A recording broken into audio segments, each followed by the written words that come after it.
All right, we're live, and Stacy, you're going to roll our modern sales mastery.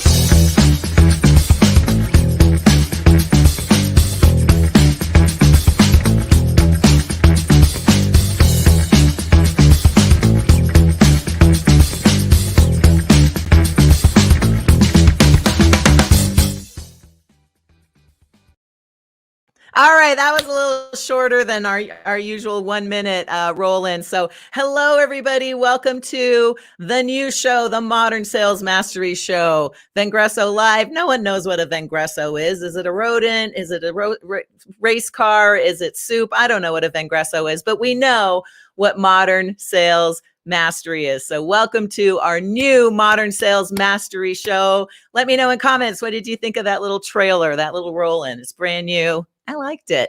So enough about us. I want to talk about our guest today, Mr. Eric Breakbill Jones. We'll let him tell you why he's got the Breakbill in his name. Is my guest today.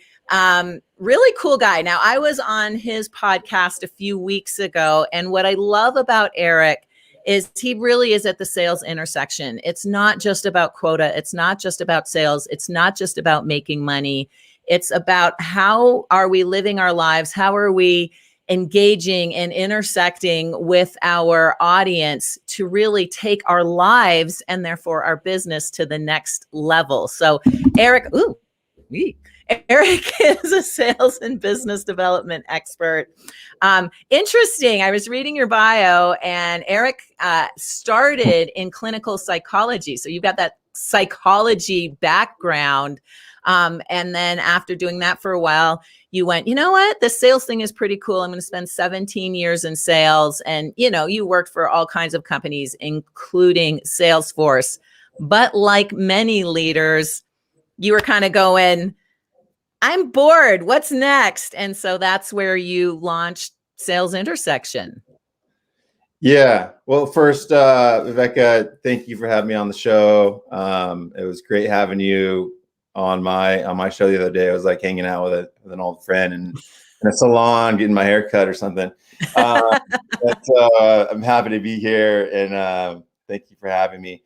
So yeah, I'll the whole what's your story? I'll keep it succinct, a little personal, professional life hybrid answer for you. Always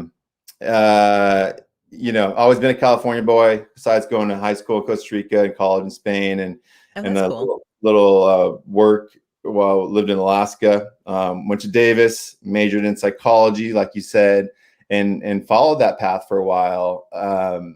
But it was kind of more my work was on the extreme side, where people that were just institutionalized got out. It was like schizophrenics and pretty severe bipolar, and it was called the farmhouse. They just take care of animals, and Wow. And there were just some scary, couple scary situations that happened, and sometimes, honestly, I couldn't tell the difference between my coworkers and the patients sometimes. So it was just a weird place to be in.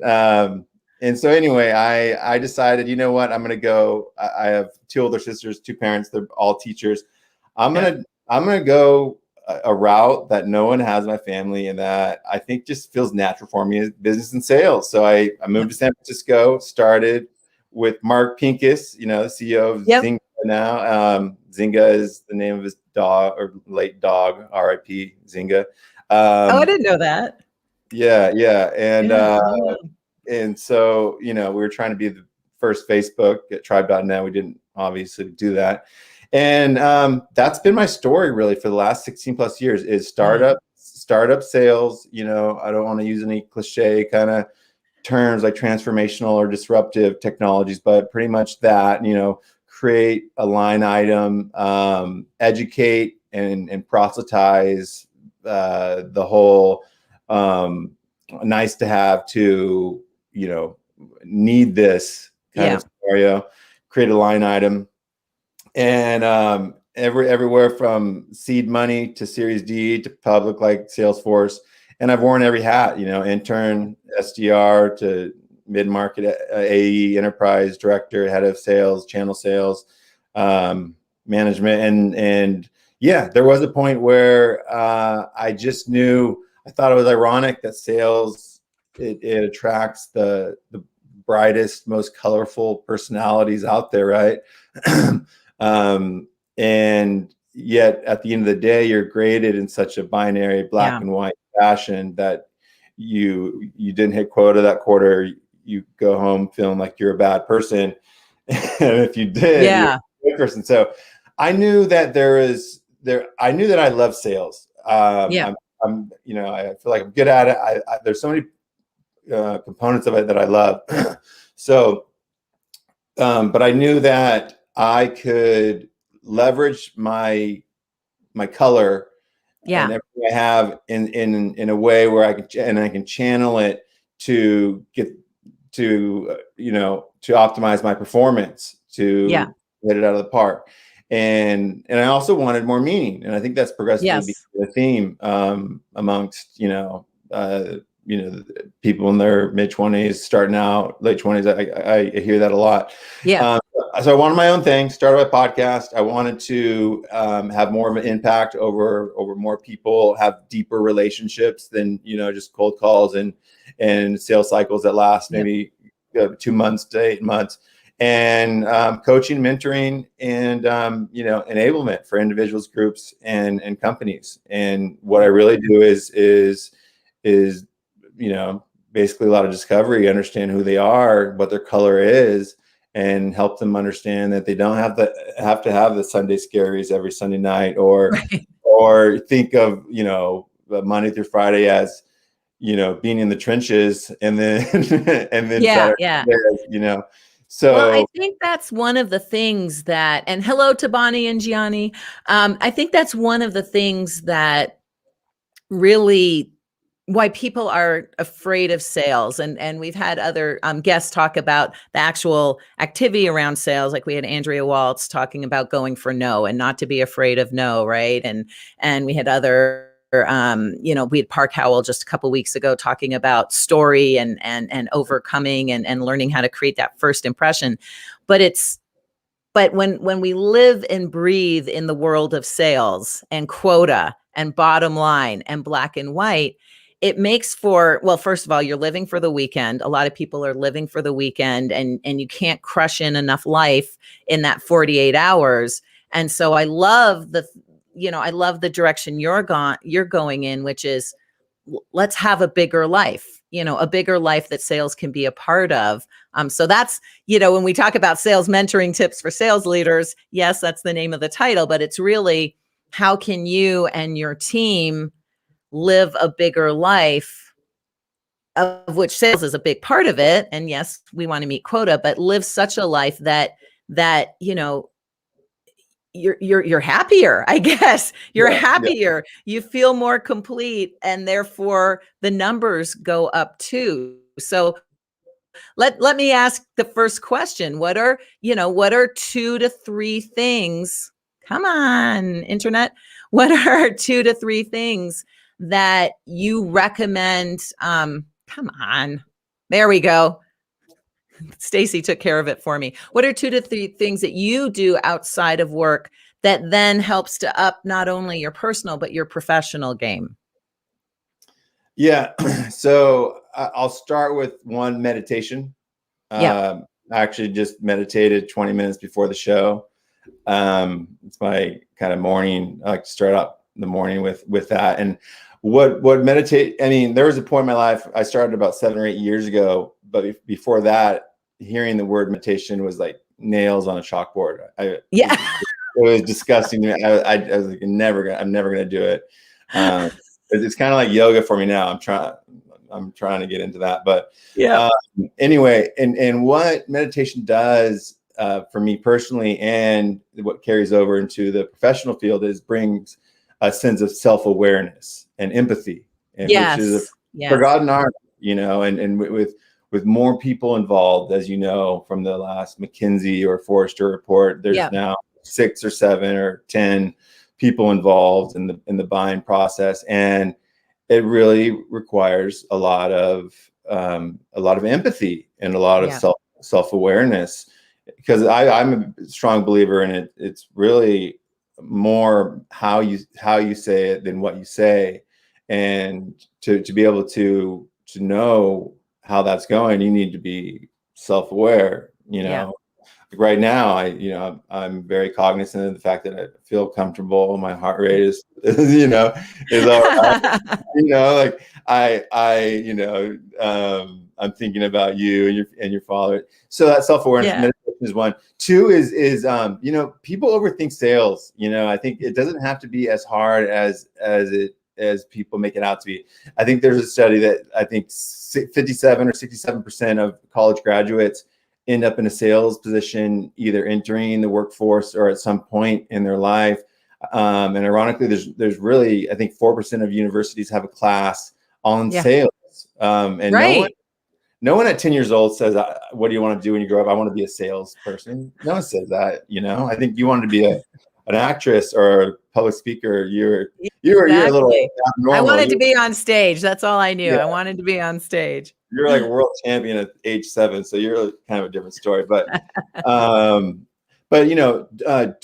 so second thing is I actually do some stand-up comedy here and there, and so do something that scares you more than whatever is scaring you in sales. Which could be rejection from cold calling. Right. I think the SDR job is probably the hardest part of your whole sales career. So do something where, when you come to the office on Monday, it doesn't even compare to what you did.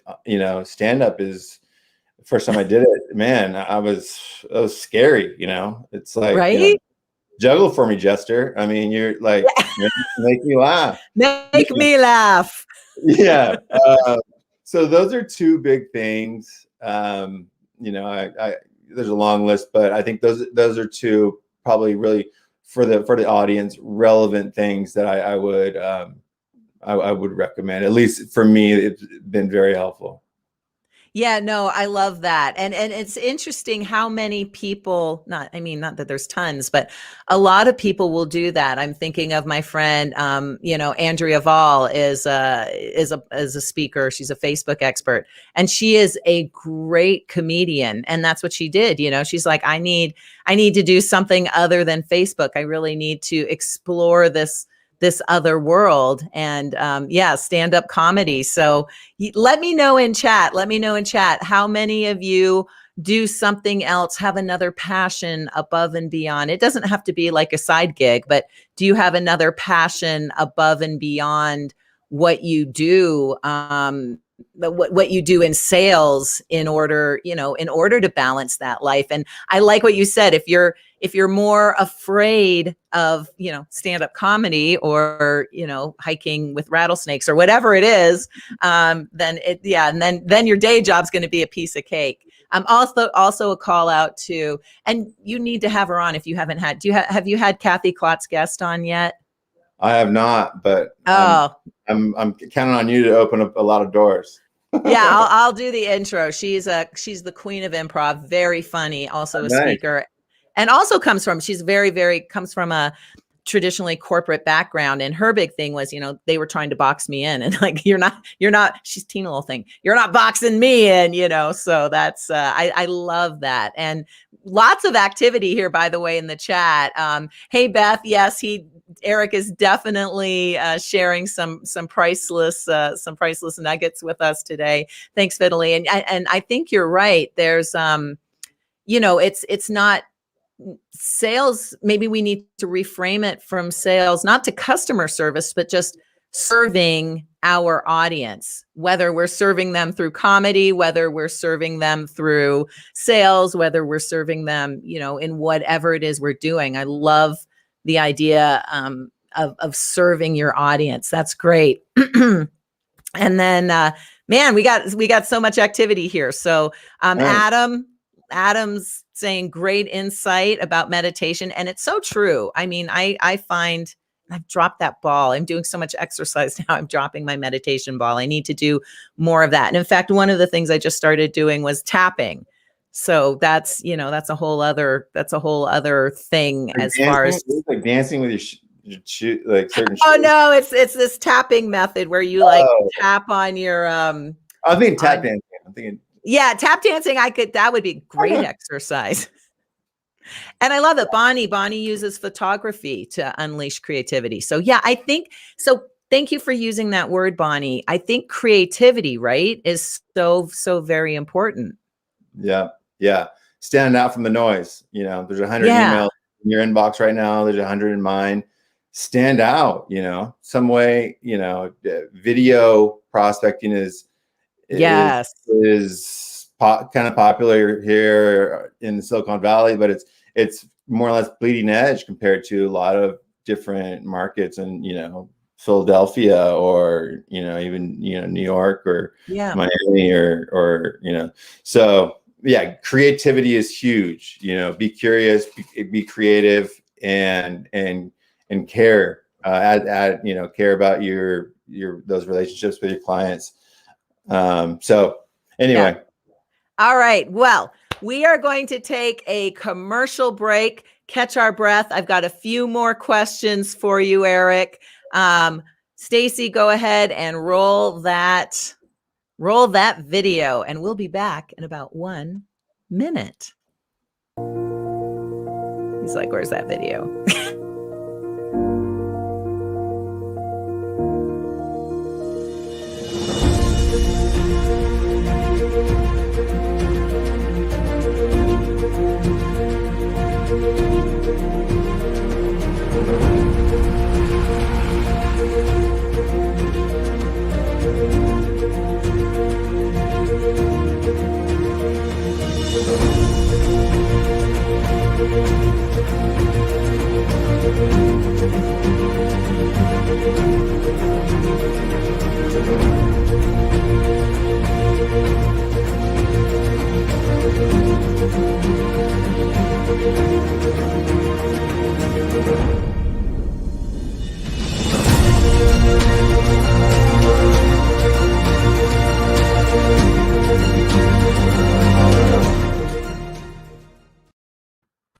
All right, there we go. People are like, what does Vengreso mean? Now you know. I love that the comments are just blowing up. Yeah, Beth, absolutely. You know, sales is or life for that matter is a place to connect with humanity. The quest in where can I best help serve, provide with and for you, learning about others. And I think a big part too is about, yes, being of service and then listening. You know, that's something that salespeople are talkers, right? Obviously I am. So that aspect of just being calm, being centered and listening, not listening for the next opportunity to talk, but truly listening to the people around you, either your buyers or your family for that matter. So tell us something. Let's tell us a little something about yourself that we might not know. I'll tell you a couple things. One, there's a point after Salesforce, it took about a year and a half, 2 years off, and was kind of doing day frequency trading and some Bitcoin stuff. 2013, pretty early. Oh man, I hope you bought a couple coins back then when they were like $500. Elon Musk is he's killing me, man. Yeah, God. And I decided to take a motorcycle trip in 48 hours after I got my license. I motorcycled through China, Vietnam, and Australia by myself for about 3 months. So that's something. And number two, I fell down through a chimney 8 stories. What? Yeah. And was in first of all, what were you doing in a chimney? I mean, it's not where you want to know? Like, were you playing Santa? Were you breaking in? You know, it ended up being on Jimmy Fallon, the late night show, and his monologue. And he actually, that was a joke he made, because it was December 16th, 2012, and so it was around Christmas. So he made a Santa joke. No, it's not. I don't clean chimneys. I don't hang out near chimneys usually. It's not a hot spot for me. But I actually had No pun LASIK. intended. Yeah. Just had LASIK for the second time, and recovering from LASIK the second time is much different than the first time. A lot more irritability and blah blah blah. It's hard to sleep, so they give you Ambien, and I'm one of those people where one of those horror stories where I take Ambien and I don't remember. I mean, I don't remember any part of it was raining that night of going to the roof and going down a chimney, and they had to take this axe out and cut me out, these bricks, and bring me out. And all the news teams were there, like NBC and blah blah blah. And then I woke up in a hospital, and my mom and dad were looking at me, and I was like, "What's going on?" And they were just surprised I wasn't a vegetable. In fact, I broke a toe and needed some skin grafts and had some severe burns. In the hospital for 7 days, but nothing else. I mean, and most people don't know anybody that's gone down a chimney, so it's so it's I'm in fact I'll probably be known as the chimney guy after this. Yeah, I was gonna say that's your USP. I'm the chimney guy. Yeah, I can get you in and out of hot spots. I should, I should use that as my sales. You really should just like bring it into your story. We could talk about like being in a hot spot, being in feeling confined, like you can't get out, having to ask for help. I mean, there is so much you can bring into that story, into your story. I should be a chimney sweeper cleaner, and I've street cred. Yeah, that's exactly right. Like, I know the inside of chimneys, man. No, I think there's a metaphor here. We could go deep with this. I'll go anywhere you want. Now, you mentioned earlier, when you're 10 years old, you're not like, ooh, I'm going to be in sales. Although I will say my dad was a sales guy for Scandinavian Airlines, SAS. And I did all the trade shows with him, and I would go to his office and hang out. So while I didn't say, ooh, I'm going to be in sales, I was very, it was like, oh, cool. I could be like my dad when I grow up. So, not necessarily, ooh, I'm going to be in sales at 10 years old. There was that option. But anyway, enough about me. Let's talk about you. What do you think about me? No, what are, and everyone else, let me know in chat too. Like, what did you want to be at 10 years old, and how far off are you from that? So what did you want to be, Eric, when you were 10 years old? Well, I think it's going to change. I think you might get some answers. I want to be in sales. We have it stacked against us, right? There's no sales oriented classes in elementary school, junior high, high school, right. University. If 20 years ago you lined up 10 random people, 9 of 10 would associate some kind of negative association with a salesperson, and to this day, probably 8 out of 10. It's a little rough starting out. You got to have a lot of resilience. So sales wasn't on my mind. Actually, I wanted to be a truck driver for a long time. I would take rides, with my family stuff, and I write down all the license plates that I saw from each. I'm gonna try to get the highest. And my parents were like, "Oh, that's cool. He's going through this truck driver stage." But that lasted probably like 6 years, where they're getting kind of worried that like he's actually is going to be a truck driver. And then it turned into a motorcycle racer, and then an actor. Actually, I was a drama. I started with drama and produced my own little community TV show in college called Tomfoolery. And then just went into sales. It just made sense for me. I have a lot of energy. You get what you get out of it is what you put in. So it's a model that makes sense to me. And I've been there ever since, just evolving the game a little bit here and there. Yeah. And well, I mean, you got to live a little bit of your dream going through Europe and China and everything on the motorcycle. So you got to do that. And let's face it, early on in sales, you do a lot of throughout your whole life, sometimes you do a lot of site visits, a lot of driving there. So The commute just isn't quite the same thing. And okay, so we have Bonnie David wanted to be a motivational speaker. So good job, because you grew up to be a motivational speaker, Bonnie, I think. So that's awesome. How about the rest of you? How about the rest of you listening in? What did you want to be when you were 10 years old? And I wanted, as Eric pointed out earlier, because we talked about it on his podcast, I wanted to be on stage. And I thought, for sure, I'm going to be an actress. And then I won't get into the whole story, but there was a disaster with our high school, and the drama the drama team was basically, anyway, that didn't happen. And yeah, so like 50 years later, I'm on stage on my own Modern Sales Mastery show. So there we go. How about the rest of you? What did you want to be when you grew up? All right. So the team here in watching the show is really into this whole chimney thing with you. Beth is.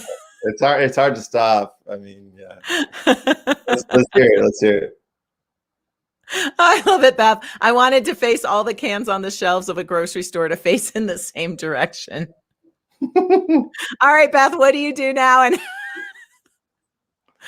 there you go. There you go. All right. So you wanted order, consistency. Thank you, Beth. That's awesome. That's awesome. All right.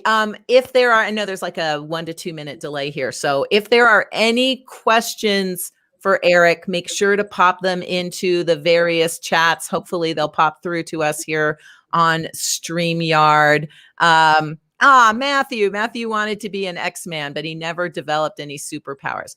I don't know, Matthew. I bet you do have superpowers. You just, maybe you can't go invisible. Maybe you can't fly. Maybe you can't, scale up and down chimneys. Yeah, exactly. Scale up and down chimneys like Spider-Man, but I bet you have a superpower. That's a good question, though, actually. Eric, what would you say your superpower was? Was or is? Is.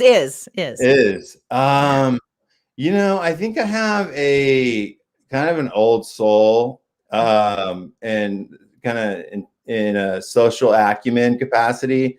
I'm able to kind of go into a room with like a blank canvas, and based on the personalities and not that I'm doing a psychoanalysis when I go in, but I can paint that canvas differently in each presentation based on the personalities in the room, based on their needs, based on the context of the whole situation. And it's almost like a sixth sense.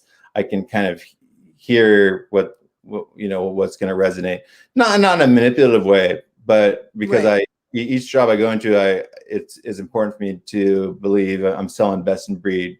So I'm selling on value, not price.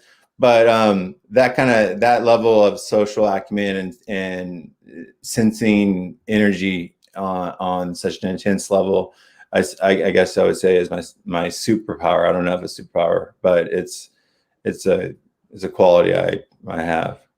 Well, I think that for sales, that kind of empathy, that ability to read the room, to change the room, to react to the room. I mean, I think that really is a superpower for sales. So, yeah, that's awesome. Well, you got it. I mean, you bring on anyone on your show and it just flows. There's not many awkward, Viveka podcasts or what, they're usually pretty comfortable to watch, right? Awesome. Thank you. Yeah. I tried, my husband's like, oh, there's Viveka making friends again. Like wherever we go, I'm talking to people, which is ironic because I'm actually an introvert. I know no one believes that, but that's just how I feel. But yeah, like got to make friends wherever you go. What's the point of being in your own little world, right? That's right. Yeah, go ahead. Oh, no, I was just going to say we've got 1 minute left. What I want to make sure everyone does is check out, we're going to pop below the link to the article, the Yahoo article about you changing the world, your technology. So I think, here we go. Oh, we did that wrong. That shouldn't be a ticker. All right. Anyway, I'm gonna figure this out while you give us any last minute words of advice or things that we should know. These days, and it's refreshing to know. I think it's what's popular on social, and what buyers want is authenticity. People want to, they want to know your product is going to do the job, but they also want to know, do I want to hang out with Eric Jones for the next 8 months in this buying process? And it's, even though a lot of people probably associate salespeople with sleaziness, it's increasingly becoming about, authenticity, integrity, and being a good person, and obviously product knowledge, and there's some sales skills obviously involved. So just don't overthink it. Be yourself. Take off the mask. You don't have to, take off the weekend mask and put on a Monday morning mask. Just be yourself and be productive. Obviously, there's KPIs. I imagine your manager wants you to hit, but don't overthink it. Yeah.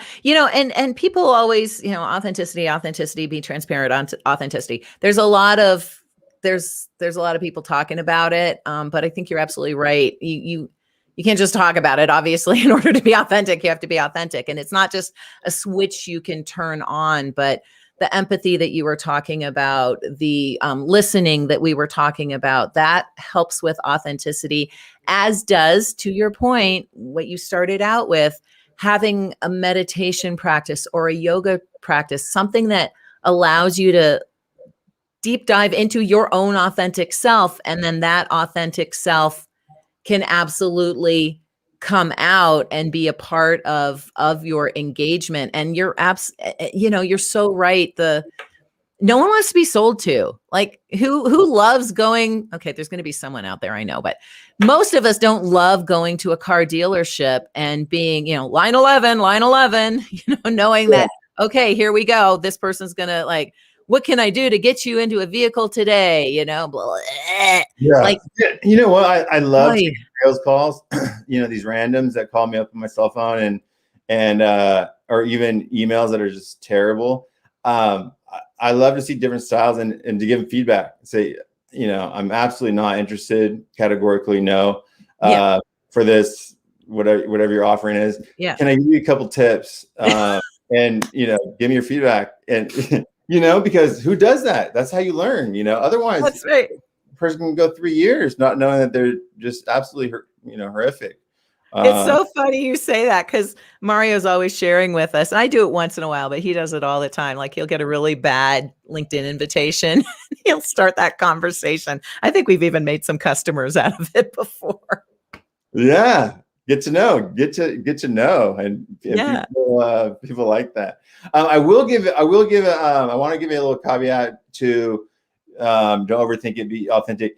People have different personalities. Some people have their gym personality. Some people have their personality. Some people have their in-person personality. Some people have their video. So I've learned, for example, that my email personality at one point was a little too aggressive or like curt, or people felt like I was being cold, and I had to learn that. So in sales, there's increasingly more facets, more channels to communicate. So just make sure there's continuity with your personal brand and your various personalities over each channel. Yeah, it's funny because, my stage personality and now my Modern Sales Mastery show personality, I call her Super Viv. So, when we talk one-on-one, I'm not going to be as animated as we saw in the green room as I am right now, unless we're talking about something I'm super excited about, but somehow Super Viv always comes out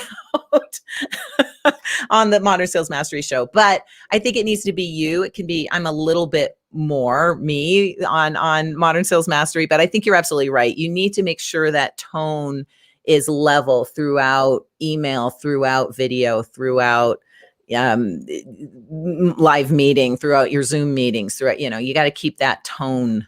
Absolutely. Have you thought about maybe making a show of Viv is down. Like it's just like, when you're lower. Hey, how y'all doing today? This is Viv. It's rough out there. It's rough out there. Okay, Dark. talk. I think that would get a lot of eyeballs. It's like the I don't real think day so. that didn't want to get out of bed today. No one wants to see grumpy Viv. Trust me. No, you're obviously doing a great job. So keep it up. Thank you. And on that, we're 5 minutes over. I want to thank you for your time today, Eric. Thank you for all the folks who were actively commenting on the different socials. Thank you so much. Bonnie, I do remember you now. And girl, totally, I think you could be a motivational speaker. So just, go for it. Outside of Vendasta, you got to do Vendasta too, of course. So thank you so much, Eric, for being our guest today. I appreciate you so much. This was fun. Thank you, Stacy, for managing things in the background. In 2 weeks, on Friday the 18th, we will have Laura. Laura Stidham. I apologize if I mispronounced your last name. We're going to have Laura on the show with Vertical IQ. So I'm looking forward to that. Thank you. Any last words, Eric? And then we'll wrap this puppy up. I'm not going to do any heavy plugs here. Just, you guys do a great job of promoting your upcoming shows. And then afterwards, the shows that you have done.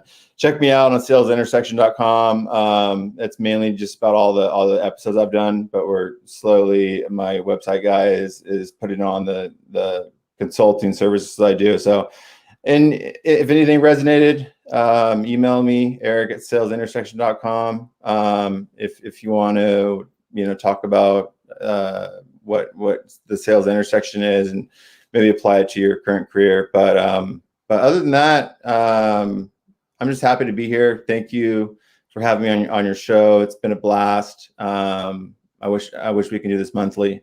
Who knows? Maybe we'll have the Viv and Eric show. Yeah, you do it. Awesome. Well, thank you so much, everyone. We'll see you in a few weeks. Bye-bye. Bye-bye.